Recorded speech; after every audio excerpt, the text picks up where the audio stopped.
नमस्कार किसान भाइयों, एसआरजे खेती की एक नई वीडियो में आप सभी का स्वागत है। किसान भाइयों, आज हम जानने वाले हैं कि बारिश की वजह से अगर हमारी फसल काफ़ी कमज़ोर हो गई है, खेत में पानी भरा हुआ है, तो हमें क्या करना चाहिए, कैसे इसका इलाज करना चाहिए, पानी कैसे निकालना चाहिए। और भले ही हमारी फसल किसी भी अवस्था में हो, चाहे आपकी अभी गेहूं की फसल 40 दिन की हो, 45 दिन की हो, 50 दिन की हो, 55 दिन की हो, 60 दिन, 70 दिन, 80 दिन, 85 दिन की हो, तो यहाँ पे मैं एक क्रम वाइज आपको बताऊंगा कि 40 दिन की फसल में आपको क्या करना है, 50 से 55 दिन, 60 दिन की फसल में आपको क्या करना है, और 70 से 80 दिन, 85 दिन की फसल में आपको क्या करना है। तो यहाँ पे क्रम वाइज मैं आपको बताते चलूँगा कि आपको कब कितने दिन पे क्या क्या करना होता है। तो अभी बारिश हुई है तो बहुत जगह पे पानी का भराव हो गया है खेत में। तो सबसे पहले किसान भाइयों क्या करना है, सबसे पहले तो आपको खेत का पानी किसी भी तरह से निकाल देना है। अगर संभव हो तो नाली बना के निकाल दीजिए, अगर ये भी संभव नहीं है तो आप पंप सेट से भी निकाल सकते हैं, और अगर ये भी संभव नहीं है तो आप अपने खेत में किसी एक कोने में गड्ढा बना लीजिए, जहाँ पे ढाल हो वहाँ पे कोशिश करिए गड्ढा बनाइए, और उसके बाद में नालियों की मदद से आप सारा पानी उस गड्ढे में एकत्रित कर सकते हैं। इससे एक सबसे बड़ा फ़ायदा होगा कि आपके खेत से सारा पानी निकल जाएगा, एक किनारे पे चला जाएगा, जिससे आपकी बाकी सारी फसल बच जाएगी। तो ऐसा तरीका भी आप अपना सकते हैं, अगर संभव हो तो ये सबसे बेस्ट रहेगा। नहीं तो अगर नालियों के माध्यम से आप निकाल सकते हैं तो वो भी बढ़िया रहता है। तो सबसे पहले तो आपको पानी की निकासी कर देनी है, चाहे जितनी दिन की आपकी फसल हो, चाहे 40 दिन की हो, चाहे 50, 60, 70 या फिर 80 दिन की हो, पानी निकासी बहुत ज़रूरी हो जाती है।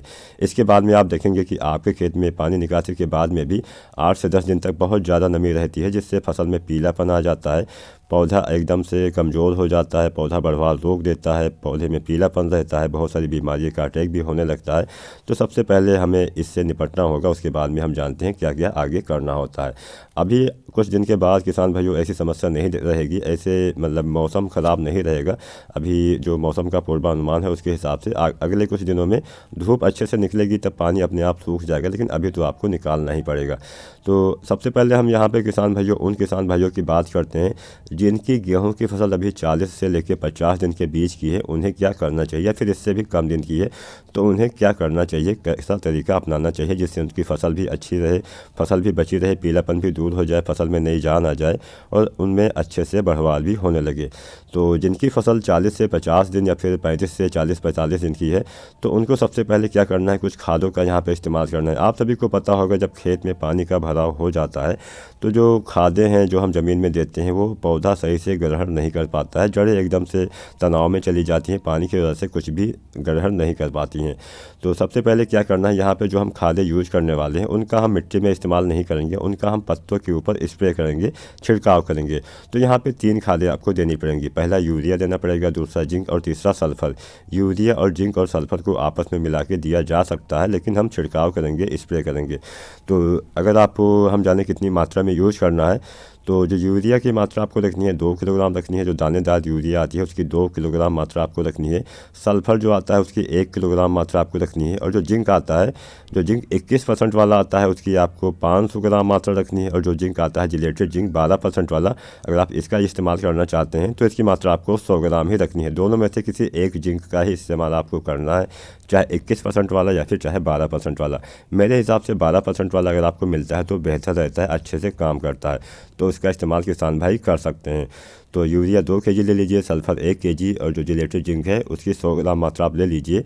और इसका इस्तेमाल गेहूं की फसल में अगर आप कर देते हैं तो आपका पीलापन भी दूर हो जाएगा, आपकी फसल में बढ़वार भी अच्छे से होने लगेगी, पौधे में हरापन आ जाएगा, नई जान आ जाएगी, नए नए कल्ले आएंगे। अगर आपकी फसल अभी 35 दिन या फिर 30 दिन की भी है, आपने काफ़ी देर से बुआई की है, जनवरी महीने में बुआई की या फिर दिसंबर के आखिरी में बुआई की है, तो भी ये खाद काफ़ी अच्छे से काम करेगी अगर आपके वहाँ पे भी पानी का भराव हो गया। वैसे बहुत सी जगह पे बहुत ज़्यादा बारिश हुई है जिसकी वजह से ये समस्या बहुत सारे किसान भाई झेल रहे हैं। तो सबसे पहले तो आपको ये डालना है, उसके लगभग 8 से लेकर 10 दिन बाद, मान के चलिए सबसे पहले ये 3 खाद आप डाल दीजिए, उसके 10 दिन के बाद आपको एक और खाद डालनी होगी। तो इस खाद के डालने के 10 दिन के बाद आपको यूज करना है एनपीके। एनपीके जो आता है 1744, इसका इस्तेमाल आप कर सकते हैं, या फिर अगर आपको ये नहीं मिलता है तो एनपीके 1261 का भी इस्तेमाल कर सकते हैं। एनपीके 1744 में 17% नाइट्रोजन रहेगा, 44% रहेगा फास्फोरस, और 1261 में 12% नाइट्रोजन और 61% रहेगा फास्फोरस। तो इन दोनों में से किसी एक का इस्तेमाल आपको करना है। लगभग 10 दिन के बाद पहले आप सल्फर डालिए, जिंक डालिए, यूरिया डालिए, उसके बाद 10 दिन के बाद में आपको NPK डालना होता है। तो अगर हम NPK की डोज के बारे में जानें तो 1.5 किलोग्राम आपको लेना है, यानी 1.5 kg आपको NPK लेना है, चाहे 1744 हो या फिर 1261 हो। इसको 150 लीटर पानी में घोल के आपको छिड़काव करना होता है पहली खाद डालने के 10 दिन के बाद। तो यहाँ पे हमने बात कर ली जिनकी फसल अभी 50 दिन के नीचे की है उन्हें क्या करना चाहिए। अब हम यहाँ पे उन किसान भाइयों के बारे में जान लेते हैं जिनकी फसल अभी गबोट अवस्था में चली गई है, यानी जो बालियाँ हैं तने के अंदर आ गई हैं और उनके यहाँ पे काफ़ी ज़्यादा बारिश हो गई है, पानी भर गया था, पानी निकाल दिया है। तो अब उन्हें क्या करना चाहिए। तो अगर आपकी फसल भी गबोट अवस्था में है और आप में अभी नाइट्रोजन की भी कमी है तो सबसे पहले क्या करना है। सबसे पहले आपको एक NPK का इस्तेमाल करना है, NPK 05234। NPK 05234 के साथ आप यूरिया भी डालिए। यूरिया 1.5 kg आपको रखनी है दानेदार, और इसको घोल के आपको छिड़काव करना होता है, स्प्रे करना होता है। अगर पीलापन है तभी आपको यूरिया का इस्तेमाल करना चाहिए। अगर मान लीजिए आपके वहाँ बारिश नहीं हुई है तो आप यूरिया मत डालिएगा, तब आप NPK 05234 ही डालिएगा। और इसके साथ में एक खाद आप और डाल सकते हैं जो है बोरोन। बोरोन डालने से काफ़ी अच्छा बेनिफिट मिलता है, दाने का भराव अच्छे से होता है, दाने अच्छे से आते हैं, बालियाँ अच्छे से आती हैं। तो यहाँ पे हम जान लेते हैं कितनी मात्रा में हमें बोरोन खाद का इस्तेमाल करना चाहिए। तो जो बोरोन की मात्रा आपको रखनी है वो रखनी लगभग 90 से लेकर 100 ग्राम, और जो NPK की मात्रा आपको रखनी है 05234 की, उसकी मात्रा रखनी है 1.5 kg, और जो यूरिया आपको रखनी है वो रखनी है 1.5 kg। तो इनको मिला के आप यूज कर सकते हैं, काफ़ी बेहतर परिणाम मिलने वाला है, काफ़ी अच्छी बालियाँ आएंगी, पीलापन भी दूर हो जाएगा। मतलब काफ़ी अच्छी ये खाद है, अगर आप इसका इस्तेमाल कर देते हैं तो काफ़ी बढ़िया उत्पादन आपको देखने को मिल जाएगा। हाँ, इसके साथ में एक चीज़ आप और डाल सकते हैं। अगर आपकी फसल अभी 40 से 50 दिन की है या फिर आपकी फसल 60 से 70 दिन की है तो जो ग्रोथ प्रमोटर आते हैं उनका इस्तेमाल इस समय कर सकते हैं। ग्रोथ प्रमोटर काम क्या करेंगे, काफ़ी फास्ट आपके पौधे को जो पोषक तत्व होते हैं काफ़ी जल्दी पहुँचाने लगते हैं। मतलब प्रोसेस जो होती है काफ़ी तेज़ी से हो जाती है, जिससे बहुत जल्दी असर आपको दिखाई दे जाएगा। तो इसका भी इस्तेमाल कर सकते हैं। जो सागर का लिक्विड आती है इसी का इस्तेमाल आप करिएगा, या फिर कोई भी जो अन्य आते हैं लिक्विड वाले उन्हीं का इस्तेमाल आपको करना होता है। अगर आप सागर का लिक्विड डालना चाहते हैं तो आप 40 से लेकर 60 दिन 70 दिन की अवस्था तक भी डाल सकते हैं। इसकी जो मात्रा आपको रखनी है वो रखनी है लगभग 250 ml प्रत्येक एकड़ के हिसाब से, यानी 1 एकड़ खेत के लिए 250 ml मात्रा पर्याप्त रहेगी।